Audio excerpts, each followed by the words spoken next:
Hi friends, எல்லோருக்கும் வணக்கம். எல்லோரும் எப்படி இருக்கீங்க? நல்லா இருக்கீங்களா? இன்றைக்கி நம்ம அடுத்த பகுதி தான் பார்க்க போகிறோம். அதுக்கு முன்னாடி நீங்கள் நம்ம சேனலை மறக்காமல் சப்ஸ்கிரைப் பண்ணிக்கோங்க.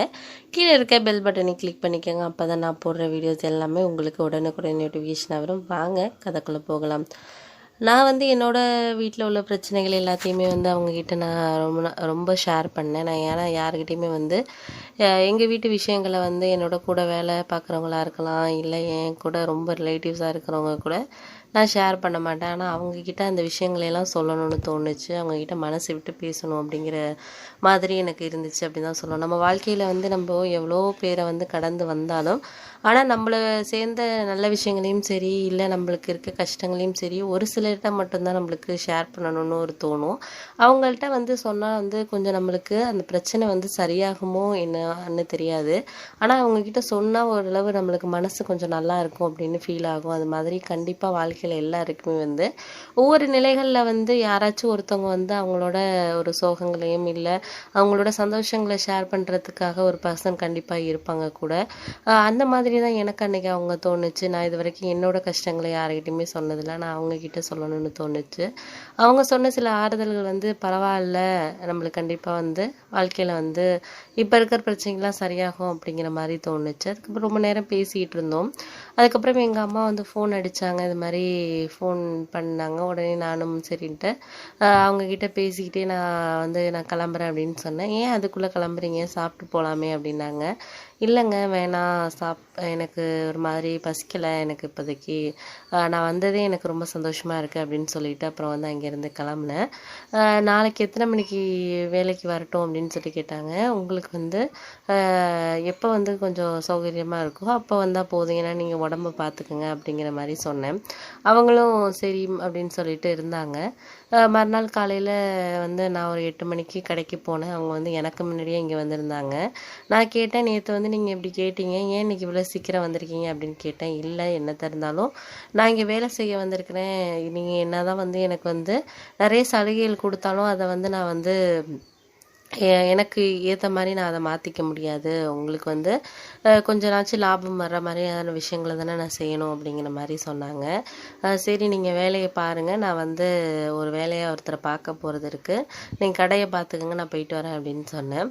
அதுக்கப்புறம் என்னோட ஒரு நெருங்கிய நண்பர், அவர் ரொம்ப வருஷத்துக்கு முன்னாடிலேருந்து என்னோட நண்பர். ஆனால் ஒரு 2-3 வருஷமாக அவரோட கான்டாக்ட் இல்லாமல் இருந்துச்சு. அவர் வெளியூரில் போயிட்டு ஒரு வேலை செஞ்சுக்கிட்டு இருக்கதா எனக்கு ஒரு கொஞ்ச நாளைக்கு முன்னாடி ஃபோனில் பேசியிருந்தார். அதுக்கப்புறமா அவரை பார்க்கல. அன்னைக்கு பார்த்து அந்த கடைக்கு நான் இருக்கிறேன்னு நினச்சிட்டு வந்திருந்திருப்பார் போல இருக்குது. அதுக்கப்புறம் அவங்களும் பேசிக்கிட்டு இருந்தாங்க. பேசிக்கிட்டு இருந்தோடனே நான் அதுக்கப்புறம் வந்ததுக்கப்புறம் என்னை பார்த்துட்டு, எப்படிடா இருக்கேன், நல்லா இருக்கிறேன், எவ்வளோ வருஷம் ஆச்சு உன்னை பார்த்து, நானும் வரணும்னு தான் நினச்சேன், ஆனால் சில வேலைகளால் என்னால் இந்த பக்கம் வர முடியலை. இப்போ தான் எங்கள் வீட்டில் ஒருத்தவங்களுக்கு இங்கே பொண்ணு, அண்ணன் பொண்ணுக்கு இங்கே மாப்பிள்ளை பக்கத்தில் தான் பார்த்துருக்கோம். அதை விசாரிக்கிறதுக்கு வந்தேன். எனக்கு ஓ ஞாபகம் வந்துச்சு. சரி, ஒன்றுக்கிட்ட விசாரித்தா அந்த பையனை பற்றி நல்லா தெரியுங்கிறதுனால தான் நான் வந்தேன்டா அப்படின்னு சொன்னாங்களா.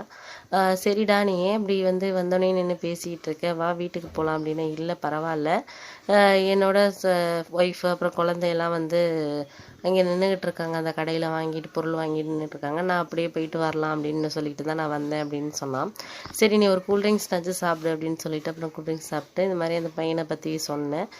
அந்த பையன் நல்ல பையன் தான்டா, அவங்க குடும்பம்லாம் நல்ல குடும்பம் தான், அவங்க அப்பாலாம் நல்லா பழகுவார், நம்ம கடைக்கு கூட ரெகுலராக பொருள்லாம் வாங்கிட்டு போவார், நல்ல பையன் தான், பையன் அவனை பற்றி ஒன்றும் பிரச்சனை இல்லை, நீங்கள் தாராளமாக கொடுக்கலாம் அப்படின்னு சொன்னேன்.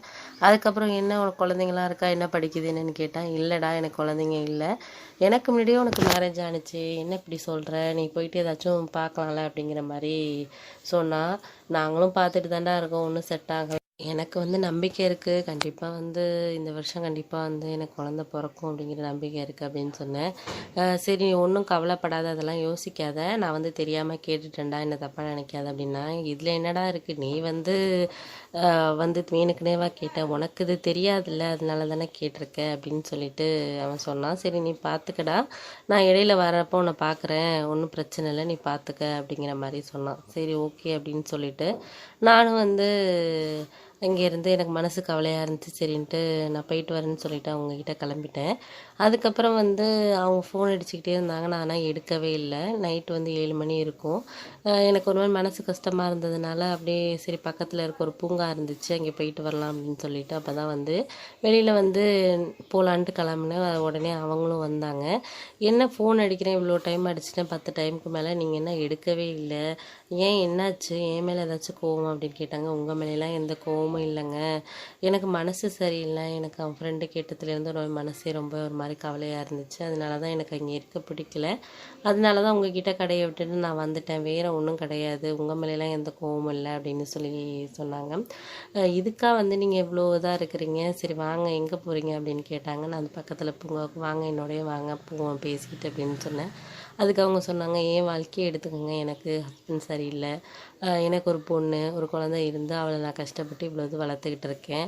இப்போ அவளுக்கு நாளைக்கு மேரேஜ் பண்ணணும், எனக்கு எவ்வளோ சொந்தக்காரவங்களாம் யாருமே சப்போர்ட் கிடையாது, இப்படியெல்லாம் ஒரு சூழ்நிலையில் தான் நான் இருக்கேன். அதை விட்டுட்டு இவ்வளோ ஒரு இதில் இருந்தே நான் ஒரு பெண்ணாக இருந்து இவ்வளோ சமாளிக்கிறேன், நீங்கள் வந்து இது ஒரு பிரச்சனையே கிடையாது, கண்டிப்பாக வந்து நீங்கள் வந்து நல்லபடியாக வந்து உங்களுக்கு குழந்தை இருக்கும், நீங்கள் நம்பிக்கையாக வந்து இருந்தால் மட்டும்தான் அது வந்து சாத்தியமாகும். அதனால நீங்கள் எதை பற்றியும் நீங்கள் யோசிக்காதீங்க, எவ்வளோ வாழ்க்கையில் பிரச்சனைகள் வந்தாலும் அதை வந்து எப்படி சரி பண்ணுறதுங்கிறத நீங்கள் கற்றுக்கங்க. உடனே இந்த சின்ன விஷயத்துக்கெல்லாம் வந்து நீங்கள் வந்து மனசு உங்களுக்கு கவலைப்பட்டீங்கன்னா இன்னும் வாழ்க்கையில் எவ்வளோ பிரச்சனைகளை பார்க்க வேண்டியது இருக்குது, அப்போல்லாம் என்ன பண்ண போகிறீங்க அப்படின்னு சொல்லிட்டு எனக்கு ஆறுதல் சொன்னாங்க.